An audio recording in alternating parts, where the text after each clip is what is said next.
మీ ఇంట్లో మొదటి కోటీశ్వరుడు మీరే అవ్వాలనుకుంటున్నారా? ఈ ఫైనాన్షియల్ వెబినార్ లో ఇప్పుడే జాయిన్ అవ్వండి. నమస్కారం వంశీ గారు. నమస్కారం సార్. పిల్లలకి అంటే కాంపిటేటివ్ ప్రిపేర్ అయ్యేటువంటి వాళ్ళకి కూడా కొన్ని పేర్లు గుర్తుంచుకోవడం చాలా కష్టమైపోతుంది. ఈవెన్ పిల్లల్లో కూడా మెమరీ పవర్ తగ్గిపోతూ వస్తూ ఉంటుంది. కొంతమందిలో ఆ షార్ప్నెస్ కనిపించదు. అవును. అంటే ఏదైనా మీరు చెప్తూ ఉంటారు, బ్రెయిన్ పిక్చర్ లాంగ్వేజ్ని ఎక్కువ గుర్తుపెట్టుకుంటూ ఉంటుంది. దానివల్ల ఎక్కువ అడ్వాంటేజెస్ ఉంటాయి. సో ఏదైనా సరే మనకు గుర్తుండాలి అని అంటే ఒకటి స్టోరీ ఫామ్ అని ఉండాలి, లేదా పిక్చర్ లాంగ్వేజ్ అని ఉండాలని చెప్పేసి అంటుంటారు. అవును సార్. బట్ అదైనా సరే అండర్స్టాండ్ చేసుకోవాలి అనుకుంటే ఏదైనా సరే కొన్ని విషయాలు కొన్ని పేర్లు గుర్తుండాలంటే లిస్ట్ ఆఫ్ నేమ్స్ ఉంటాయి. అవి గుర్తుంచుకోవాలి అని అంటే ఎలా, ఈవెన్ కాంపిటేటివ్ ప్రిపేర్ అయ్యేటువంటి వాళ్ళైనా సరే. సో వీడియో మొత్తం చూడండి. కాంపిటేటివ్ ప్రిపేర్ అయ్యేటువంటి వాళ్ళు ఎస్పెషల్లీ మీరు కనుక అంటే 14 days క్లాస్ అయితే మనకి వంశీ గారు చెప్తూ ఉన్నారు, మెమరీ పవర్ టెక్నిక్ మీద వన్ డే ఉంటుంది. లెర్నింగ్ డిజేబిలిటీస్ ఉంటాయి కొంతమందిలో, అంటే సరిగా ఏది నేర్చుకోలేరు, ఫోకస్ కాన్సన్ట్రేషన్ రెండు తగ్గిపోతూ ఉంటాయి. సో దాన్ని ఎలా ఓవర్కమ్ చేయాలి. అండ్ ఫినాన్షియల్ నాలెడ్జ్ అంటే చదువుతున్నప్పుడే బయట అర్నింగ్ సోర్స్ ఎలా క్రియేట్ చేసుకోవాలి, లేదా మనీని ఏ విధంగా సేవ్ చేసి ఇంట్లో వాళ్ళకి పంపించాలి, లేదు అని అంటే ఇంట్లో ఫినాన్షియల్ నాలెడ్జ్ని ఎలా డెవలప్ చేసుకోవాలి. అండ్ రీడింగ్ ప్రాక్టీస్ ఒకటి, ఫాస్ట్ రీడ్ ఎలా చేయాలి, తర్వాత రైటింగ్ ప్రాక్టీస్ ఒకటి వాటికి సంబంధించింది. And career advice 10th inter degree తర్వాత కూడా పిల్లలు ఏ కెరీర్ చూస్ చేసుకుంటే బాగుంటుంది అనేటువంటి దానికి May 1st నుంచి బ్యాచెస్ స్టార్ట్ అవుతూ ఉన్నాయి. ఆ బ్యాచ్ కూడా మార్నింగ్ ఒకటి ఈవినింగ్ ఒకటి ఉంటుంది అనమాట. సో మీరు ఏ బ్యాచ్లో స్టార్ట్ అయ్యి వెళ్ళాలనుకుంటున్నారో మీరే చూసుకోండి. So coming to subject sir. Yes sir. ఎలా సార్ గుర్తుంచుకోవటం? యాక్చువల్గా చాలా మందికి ఇది ఒక ప్రాబ్లం ఉంటుంది, కానీ నేను చాలా వీడియోస్లో చెప్పాను, ఒక విషయం మనల్ని ఇబ్బంది పెడుతుందంటే ఆ విషయం పట్ల మనకు పూర్తి అవగాహన లేదు అని అర్థం. కాబట్టి చాలా ఈజీ వేలో ఉంటాయి సార్. కాకపోతే జనాలకి మనం స్టోరీ వేలో అన్నింటిని చెప్పలేము, కొన్నింటిని మాత్రమే చెప్పొచ్చు. సో దాంట్లో క్రియేటివ్ విజువలైజేషన్ మెథడ్ ద్వారా మనం ఒక స్టోరీ ఎలా క్రియేట్ చేయొచ్చో నేను ఇప్పుడు ఈ వీడియోలో మీకు చెప్తాను సార్.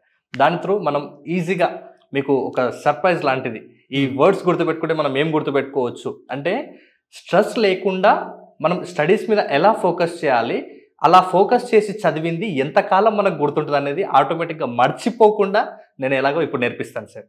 అయితే దీనికి మళ్ళీ కూడా మనం టాస్క్ చేయాల్సి ఉంటుంది. ఎక్కువగా మనం ఇప్పుడు బ్రెయిన్ మీద వర్క్ చేస్తాం, అంటే మనం దాన్ని మొత్తం కూడా ఆ మిషన్ని మనం మార్చేస్తాం. మనం కొన్ని ఎక్సర్సైజ్ చేయడం ద్వారా, కొన్నింటిని విజువలైజ్ చేయడం ద్వారా మనం బాగా నేర్చుకుంటాం సార్. ఇక్కడ ఓవరాల్గా మన కోర్సులో కూడా ఇలాంటి వీటి మీద ఎలా స్టోరీస్ క్రియేట్ చేయాలన్న వాటి మీద కూడా ఒక క్లియర్గా ఇప్పుడు మనం ఏదైతే ఇప్పుడు క్రియేట్ చేస్తున్నామో ఓవరాల్గా అక్కడ వచ్చిన ప్రతి స్టూడెంట్ కూడా ఇంకా అద్భుతమైన స్టోరీలు కూడా క్రియేట్ చేసుకుంటారు.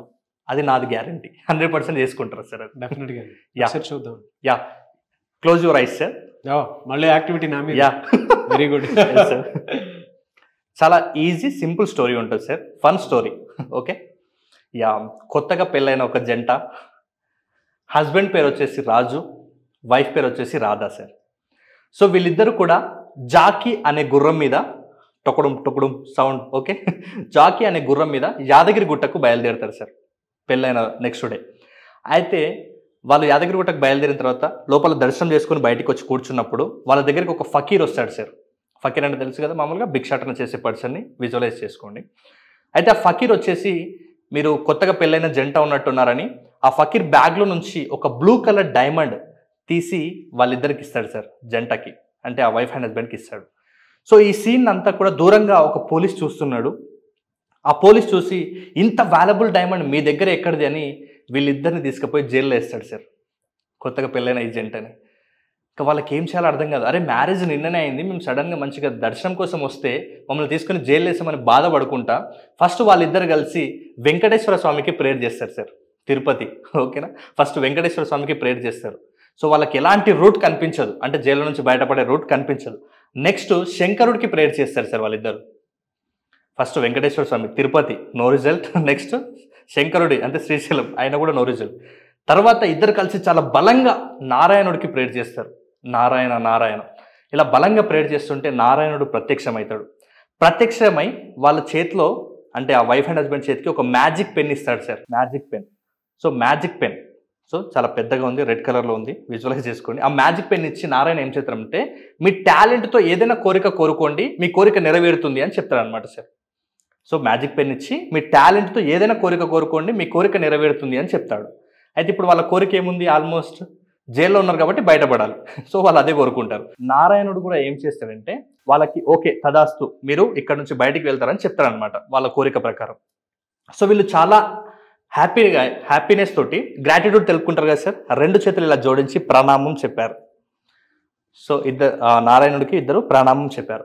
ప్రణామం చెప్పిన తర్వాత వాళ్ళు ఇంకా అవకాశం వచ్చింది కాబట్టి బయటికి వెళ్ళేటప్పుడు మనసులో రామ రామ రామ అనుకుంటూ జైల్లో నుంచి బయటికి వెళ్ళిపోయారు సార్.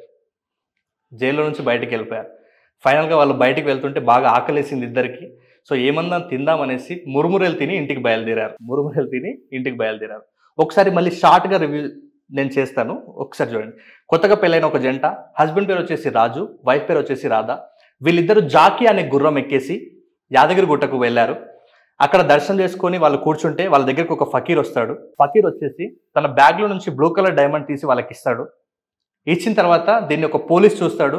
చూసి ఇంత వాల్యుబుల్ డైమండ్ మీరు ఎక్కడి నుంచి తీసుకొచ్చారని వీళ్ళిద్దరిని తీసుకెళ్లి జైల్లో వేస్తాడు. సో వీళ్ళు జైలు నుంచి బయటికి రావడానికి ప్రేయర్స్ చేయడం స్టార్ట్ చేస్తారు. ఫస్ట్ వెంకటేశ్వర స్వామికి ప్రేయర్ చేస్తారు, నో రిజల్ట్. నెక్స్ట్ శంకరునికి ప్రేయర్ చేస్తారు, అయినా నో రిజల్ట్. తర్వాత వీళ్ళు ఇద్దరు కలిసి బలంగా నారాయణుడికి ప్రేయర్ చేస్తే నారాయణుడు ప్రత్యక్షమై వాళ్ళ చేతికి ఒక మ్యాజిక్ పెన్ ఇస్తాడు. మ్యాజిక్ పెన్ ఇచ్చి దీన్ని మీరు పట్టుకొని మీ టాలెంట్తో ఏదైనా కోరుకోండి అని చెప్తాడు. ఫైనల్గా వాళ్ళు బయటికి వెళ్ళాలని కోరుకుంటారు. తర్వాత వాళ్ళు నారాయణుడు తదాస్తు అంటే వీళ్ళు చాలా గ్రాటిట్యూడ్ తెలపడానికి ప్రణామం చేస్తారు, 2 చేతులు కూడా జోడించి. ప్రణామం చేసిన తర్వాత మనసులో రామ రామ అనుకుంటూ జైలు నుంచి బయటికి వెళ్ళిపోతారు. ఫైనల్గా ఆకలేసి మురుమురేలు తిని ఇంటికి వెళ్ళారు. Yeah, open your eyes sir. Fantastic story. Yeah, పెళ్ళైన ఒక జంట, yeah, Raju and Radha. Yeah. So వాళ్ళిద్దరు కలిసి యాదగిరి గుట్టకి వెళ్ళటం జరిగిందనమాట. జాకీ అనేటువంటి ఒక గుర్రం. యా. సో అక్కడ ఒక ఫకీర్ రావటము, సో వాళ్ళకి ఒక బ్లూ డైమండ్ ఇవ్వటము. యా. ఆ బ్లూ డైమండ్ చూసి పోలీసు వీళ్ళకి ఎలా దొరికింది, వీళ్ళకి ఎలా వచ్చిందని చెప్పేసి జైలుకి తీసుకెళ్ళడం. పోలీసు వచ్చి సో ఆ జైల్లో అరే మమ్మల్ని జైల్లో పెట్టేశారని చెప్పేసి వీళ్ళు బాధపడిపోయి నారాయణుడికి, శంకరుడికి, వెంకటేశ్వర స్వామికి ప్రేయర్ చేసుకున్నారు. So end of the day ఏంటంటే వీళ్ళ బాధ విని నారాయణుడు వచ్చి జైల్లో వీళ్ళకి ఒక మ్యాజిక్ పెన్ ఇవ్వడం జరిగింది అనమాట. సో మ్యాజిక్ పెన్ ఇచ్చి మీరు జైల్లో నుంచి బయటికి వెళ్ళొచ్చు అనేటువంటి దాన్ని క్రియేట్ చేసి అనగానే వీళ్ళిద్దరూ చేతులు జోడించి ప్రణామములు చేసి బయటికి రావటం జరిగింది. అది కూడా వచ్చిన తర్వాత ఆ గ్రాటిట్యూడ్ ఏదైతే ఉందో గ్రాటిట్యూడ్ తోటి ఇద్దరు ఖాళీ నడుకుని మళ్ళీ బయటికి రావటం జరిగింది. స్టోరీ బాగుందా సార్? స్టోరీ చాలా బాగుందండి. అయితే ఈ స్టోరీ త్రూ ఏం నేర్చుకుని ఉంటాం అనుకుంటున్నారు? తెలీదు, చెప్పాలి. బట్ విజువల్ మాత్రం పర్ఫెక్ట్గా గుర్తుంది. ఎస్ సార్, చాలా సింపుల్. నేను అదే అంటాను, అంటే ఎక్కువ స్ట్రెస్ గురి కాకుండా మన బ్రెయిన్కి తక్కువ ఎఫర్ట్స్ పెట్టి హై రిటర్న్స్ తీసుకోవాలి మనం. అంటే ఏముంది ఈ స్టోరీలో? ఏముందంటే దీంట్లో స్టార్టింగ్ నుంచి అంటే మనకి ఇండిపెండెన్స్ వచ్చిన తర్వాత నుంచి మన దేశానికి రాష్ట్రపతులు అప్పటి నుంచి ఇప్పటి వరకు ఉన్నటువంటి రాష్ట్రపతులు అందరి పేర్లు ఉన్నాయి సార్ ఈ 1 minute స్టోరీలో. బా అవునా? యా, చూద్దామా సార్? ఇది సార్. సో ఎలా అంటే ఫస్ట్ రాజు ఉన్నాడు కదా సార్, హస్బెండ్ పేరు రాజు అంటే బాబు రాజేంద్ర ప్రసాద్. వాళ్ళ వైఫ్ పేరు ఏంటి? రాధ అంటే సర్వేపల్లి రాధాకృష్ణ. సో వీళ్ళిద్దరు కలిసి దేని మీద వెళ్ళారు? జాకీ అనే గుర్రం. జాకీ అంటే జాకీర్ హుస్సేన్, 3rd రాష్ట్రపతి. నెక్స్ట్ వీళ్ళు ఎక్కడికి వెళ్ళారు? యాదగిరి గుట్టకి వెళ్ళారు. అక్కడ గిరి అనేది మనకు పాయింట్అవుట్ మనకు అవసరమైంది. సో గిరి తీసుకోండి. గిరి అంటే వివి గిరి, 4వ రాష్ట్రపతి. నెక్స్ట్ ఆ యాదగిరి గుట్టకి వెళ్ళిన తర్వాత వీళ్ళ దగ్గరికి ఎవరు వచ్చారు? ఒక ఫకీర్ వచ్చాడు. ఫకీర్ అంటే ఫక్రుద్దీన్ అలీ అహ్మద్. ఫకీర్ వచ్చి ఏమి ఇచ్చాడు మనకు? వాళ్ళకి blue colour diamond. Blue colour ని తెలుగులో ఏమంటాము? నీలి రంగు అంటారు. సో నీలి రంగు అంటే బ్లూ డైమండ్ అంటే నీలం Sanjeeva Reddy. So blue colour diamond ఇచ్చినప్పుడు పోలీస్ వీళ్ళని ఎక్కడేశాడు? తీసుకెళ్లి జైలు వేసాడు, అంటే జ్ఞాని జైల్ సింగ్. నెక్స్ట్ వీళ్ళు ఎవరికి ప్రేయర్ చేశారు? ఫస్ట్ తిరుపతి అని చెప్పాను కదా, అంటే వెంకటేశ్వర స్వామి అన్నాను కదా, ఆర్ వెంకట్రామన్. నెక్స్ట్ శ్రీశైలం శంకరుడు అన్నాను కదా, శంకర్ అంటే శంకర్ దయాల్ శర్మ. నెక్స్ట్ వాళ్ళిద్దరు రాలేదు, నెక్స్ట్ ఎవరు వచ్చారు? నారాయణుడికి ప్రేయర్ చేశారు కదా. సో నారాయణ అంటే కేఆర్ నారాయణ. సో నారాయణ వచ్చి ఏమిచ్చాడు?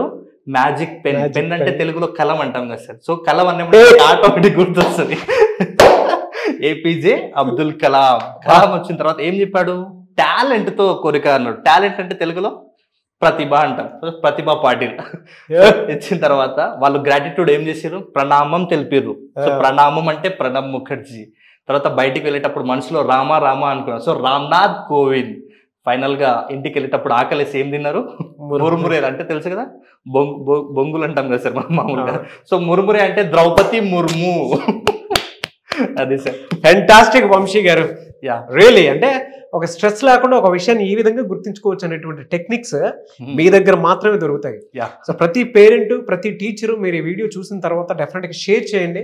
షేర్ చేసి కింద కామెంట్ బాక్స్లో మీరు కూడా పోస్ట్ చేయండి, ఇలాంటి టిప్స్ ఇంకేమైనా కావాలి అని అంటే ఎలా మిమ్మల్ని అడగాలి అని చెప్పేసి. లేదంటే క్లాస్ ఉంది May 1 నుంచి 2 బ్యాచెస్ స్టార్ట్ అవుతున్నాయి, 14 days క్లాస్. దాంట్లో అయినా సరే ఈవెన్ కాంపిటేటివ్ ప్రిపేర్ అయ్యేటువంటి వాళ్ళైనా సరే కొన్ని మెమరీ పవర్ టెక్నిక్స్ అంటే కొన్ని మ్యాథమెటికల్ క్యాలిక్యులేషన్స్లో చేసేటప్పుడు కొన్ని ఫార్ములాస్ మనకు అర్థం కావు. ఈవెన్ ఫిజిక్స్ అయినా సరే, కెమిస్ట్రీ అయినా సరే, ఇంకోటి అయినా సరే. దాన్ని ఎలా గుర్తుంచుకోవాలి అనుకుంటే వంశీ గారి చూశారు కదా, ఆటోమేటిక్ అంటే స్ట్రెస్ ఉండదు, బట్ ఈజీగా గుర్తుంచుకోవడానికి మాత్రం ఒక థియరీ అనేది ఆయన ఇవ్వటం జరుగుతుంది. ఆ విధంగా మీరు గుర్తుంచుకోవచ్చు. ఎక్సలెంట్ అండి. దీంట్లో ఏ రాష్ట్రపతి తర్వాత ఏ రాష్ట్రపతి వచ్చినట్టు ఈజీగా చెప్తారు. కాంపిటేటివ్లో వచ్చేసి 9వ రాష్ట్రపతి ఎవరు, 11వ రాష్ట్రపతి ఎవరు, ఇట్లాంటి విషయాలు చాలా అడుగుతుంటారు కాంపిటేటివ్ ఎగ్జామ్స్ లో. సో చాలా ఈజీగా చెప్పేస్తారు. సేమ్ ఇదే మెథడ్ యూజ్ చేసేసారు నేను. లాంగ్ ఆన్సర్స్, షార్ట్ ఆన్సర్స్ ఎలా గుర్తుపెట్టుకోవాలో స్టూడెంట్స్ కి కూడా, అంటే ఇది కాంపిటేటివ్ పర్పస్ లో యూజ్ అవుతుంది. అలాగే స్టూడెంట్స్ చాలా మంది చాలా సఫర్ అవుతుంటారు. అరే ఇంత పెద్ద పేజ్, ఈ 1 page 2 page ఆన్సర్ గుర్తుపెట్టుకొని చాలా సఫర్ అవుతుంటారు. ఏం సఫర్ కాకండి. మీరు ఒక విషయం పట్ల సఫర్ అవుతున్నారు అంటే మీకు ఆ విషయం పట్ల క్లారిటీ లేదని అర్థం. కాబట్టి సఫర్ అవ్వకండి, ఫ్రీ అవ్వండి. టెన్షన్ పడకండి, టెన్షన్ ఫ్రీ అవ్వండి 15 days లో. కాబట్టి ఏ లాంగ్ ఆన్సర్ ఉన్నా, ఏ షార్ట్ ఆన్సర్ ఉన్నా నేను చెప్తున్నాను, స్ట్రెస్ గా కాదు, స్ట్రెస్ ఫ్రీగా ఆట ఆడుకుంటారు. ఫ్యాంటాస్టిక్ అండి. I really loved it. Thank you. అయితే చిన్నపిల్లలు లేదా పెద్దవాళ్ళైనా సరే, సో పిల్లల వాళ్ళ మెమరీలో నెగటివ్ థాట్స్ ఎక్కువ ఉంటూ ఉంటాయి. అవును సార్. సో దాని నుంచి బయటపడాలి అనుకుంటారు. కొంతమందికి కొన్ని అబ్యూజివ్ లాంగ్వేజ్తో కూడుకున్నటువంటి మాటలు విన్నప్పుడు అవే గుర్తుండిపోతూ ఉంటాయి. లేదా కొంతమంది తెలియకుండానే వాళ్ళకి కావాల్సినటువంటి వాళ్ళు చనిపోయిన తర్వాత ఆ మెమరీలోనే ఉండిపోయి ఉంటారు. సో బయటపడటం కూడా కష్టం అవుతుంది, బ్యాడ్ మెమరీస్లోకి. సో పిల్లలకైనా సరే, పెద్దవాళ్ళకైనా సరే మీ దగ్గర అపాయింట్మెంట్ తీసుకుని డెఫినెట్గా ఇంప్రూవ్ చేసుకోవాలి అండ్ మా లైఫ్ని బెస్ట్గా చేసుకోవాలి అనుకున్నటువంటి వాళ్ళు ఉంటారు. అవును సార్. సో మిమ్మల్ని అప్రోచ్ అవ్వాలి అని అంటే ప్రాసెస్ ఏంటి? మీ దగ్గర కౌన్సిలింగ్ ఉంటుందా? అట్ ద సేమ్ టైం మేలో జరిగేటువంటి క్లాస్ ఎలా ఉంటుంది? ఉంటుంది సార్. అంటే మీరు ఆన్లైన్ కానీ ఆఫ్లైన్ కానీ అపాయింట్మెంట్ తీసుకోవచ్చు. మీకు ఒకవేళ అపాయింట్మెంట్ కావాలంటే స్క్రీన్ మీద కనబడే నెంబర్కి కాల్ ఆర్ మెసేజ్ చేస్తే మా టీం మీకు అప్డేట్ ఇస్తుంది. సార్ ఇంకొక విషయం, చాలా మంది పేరెంట్స్ కూడా ఈరోజు కాల్ చేసి అడగారట మన టీం దగ్గర. అంటే పేరెంట్స్ కొంతమంది పేరెంటింగ్ విషయాలు మనం చెప్తున్నాం కదా వీడియోస్ ద్వారా, అంటే ఇలా ఉండాలి ఇలా ఉండాలి. సో మరి మాకు కరెక్ట్గా తెలియదు కదా, అంటే మీరు ఇన్ని విషయాలు చెప్తున్నారు కానీ మాకు కూడా పేరెంటింగ్ గురించి తెలుసుకోవాలని ఉందంట. సో వాళ్ళ కోసం కూడా మనము ఆ 15 days క్లాస్తో పాటు ఎక్స్ట్రా 1 day నేను ఎక్స్టెండ్ చేస్తున్నాను సార్. ఓకే. ఆ రోజు పిల్లలు ప్లస్ పేరెంట్స్ ఇద్దరు కూర్చోవాలి క్లాస్లో. వాళ్ళకు అంటే పిల్లల్ని ఎలా నర్చర్ చేయాలి, అంటే వీళ్ళ ముందు ఎలా ఉండాలి, వీళ్ళ మీద ఎంత ఫోకస్ చేయాలి అనే విషయాల పట్ల కూడా నేను పేరెంట్స్ కూడా 1 day క్లాస్ ఎక్స్టెండ్ చేస్తున్నాను సార్. డెఫినెట్గా. సో May 1 క్లాస్ అనేది రియల్గా వండర్ఫుల్ క్రియేట్ చేస్తుంది sir. 15 days plus 1 day extra parents కోసం, పేరెంటింగ్ క్లాస్ కోసం. ఆ రోజు అంటే ఎవరైనా అటెండ్ కావచ్చు, ప్రతి పిల్లలు కూడా, అంటే స్కూల్కి వెళ్ళే పిల్లలు ప్రతి ఒక్కరు కూడా అటెండ్ అవ్వచ్చు. కాకపోతే ఎవరైనా చిన్న పిల్లలు ఉన్నట్లయితే, ఒకవేళ 2nd, 3rd, 4th, 5th class వరకు పిల్లలు ఎవరైనా జాయిన్ అయ్యి మేము కూడా ఇలాంటి స్కిల్స్ ఇంప్రూవ్ చేసుకోవాలి అని అనుకుంటే పేరెంట్స్ కూడా ఆ పిల్లలతో పాటు వచ్చి కూర్చోవచ్చు సార్. ఎందుకంటే అన్ని కాన్సెప్ట్స్ వాళ్ళు కొన్ని అర్థం చేసుకోరు కాబట్టి పేరెంట్స్ ఆ విషయాలు నేర్చుకుంటే వాళ్ళకి లైఫ్ లాంగ్ హెల్ప్ చేయొచ్చు. ఈవెన్ మనం కూడా చేస్తాము, అంటే వాళ్ళకి లైఫ్ లాంగ్ సపోర్ట్. నెక్స్ట్ ఒకవేళ పేరెంట్స్ ఉంటే ఇంకా బాగుంటుంది కాబట్టి వాళ్ళకి కూడా అవకాశం ఉంటుంది. సో May 1 నుంచి అయితే క్లాసెస్ ఉంటాయి. అవును సార్. May 1 నుంచి మార్నింగ్ బ్యాచ్ ఉంటుంది, ఈవినింగ్ బ్యాచ్ ఉంటుంది. మీకు ఏ బ్యాచ్ టైమింగ్ అనుకూలంగా ఉంటే ఆ బ్యాచ్లో జాయిన్ అవ్వండి. అండ్ మీరు కనుక మెమరీ పవర్ కెరీర్ అకాడమీలో కనుక జాయిన్ అవ్వాలి అనుకుంటే చెప్పాను కదా, 4 కాన్సెప్ట్స్. లెర్నింగ్ డిజబిలిటీ ఉంటే దాన్ని ఓవర్కమ్ చేయడానికి ఉంటుంది. అండ్ దాంతోపాటు హ్యాండ్ రైటింగ్ వాటికి సంబంధించిందో ఎలా ఇంప్రూవ్ చేసుకోవాలనేటువంటి దాంట్లో కూడా అది ఉంటుంది. అండ్ దాంతోపాటు మెమరీ పవర్ టెక్నిక్స్ చాలా ఇంపార్టెంట్. ఏదైనా విషయాన్ని ఎలా గుర్తుంచుకోవాలి, ఫాస్ట్ రీడింగ్ ఎలా చేయాలి అనేటువంటి విషయాలు. అండ్ పేరెంటింగ్ మీద ఆయన ఎక్స్టెండ్ చేయడం జరిగింది. అండ్ ఫినాన్షియల్ నాలెడ్జ్, పిల్లలకి రెవెన్యూ సోర్సెస్ ఎక్కడెక్కడ నుంచి ఏ విధంగా నేర్పించాలి అండ్ దాని మీద లైఫ్ స్కిల్స్ ఎలా జనరేట్ చేయాలి అనేటువంటిది. అండ్ దాంతోపాటు డెఫినెట్గా ప్రతి ఒక్కరూ కెరీర్ అడ్వైస్ కావాలనుకుంటారు. అంటే కెరీర్ని టాలెంట్ని బట్టి ఆ 14 డేస్లో మీ పర్ఫార్మెన్స్ మీకు అర్థమైపోతూ ఉంటుంది కదా. దాని తర్వాత ఎటువైపు జాయిన్ అవ్వాలి ఏంటి అనేది. లేదు పిల్లలు ఏదైనా ఇబ్బంది పడిపోతూ ఉన్నారు, ఆటిజం లాంటివి కూడా కొన్ని ఉన్నాయి, ఎలా థెరపీ తీసుకోవాలి అనుకున్నటువంటి వాళ్ళు, ఐక్యూ లెవెల్ తక్కువ ఉండేటువంటి వాళ్ళైనా సరే అప్రోచ్ అవ్వాలనుకుంటే మీరు డెఫినెట్గా వంశీ గారిని కలవాలనుకుంటే స్క్రీన్ మీద మీ కాంటాక్ట్ నెంబర్ కనిపిస్తుంది, దాన్ని మీరు కాల్ ఆర్ మెసేజ్ వాట్సాప్ చేసి వెంటనే ఎన్రోల్ చేసుకోండి. May 1st నుంచి అయితే బ్యాచ్ స్టార్ట్ అవుతుంది. మార్నింగ్ ఒక బ్యాచ్ ఉంటుంది, ఈవినింగ్ ఒక బ్యాచ్ ఉంటుంది. మీకు ఏ బ్యాచ్ కన్వీనియంట్ ఉంటే ఆ బ్యాచ్లో జాయిన్ అవ్వండి. ఎనీవేస్ థ్యాంక్ యూ అండి, thank you so much Vamshi గారు. Thank you sir. సుమన్ టీవీలో మీ పర్సనల్ అండ్ బిజినెస్ ప్రమోషన్స్ కోసం కింది నెంబర్కి కాంటాక్ట్ చేయండి.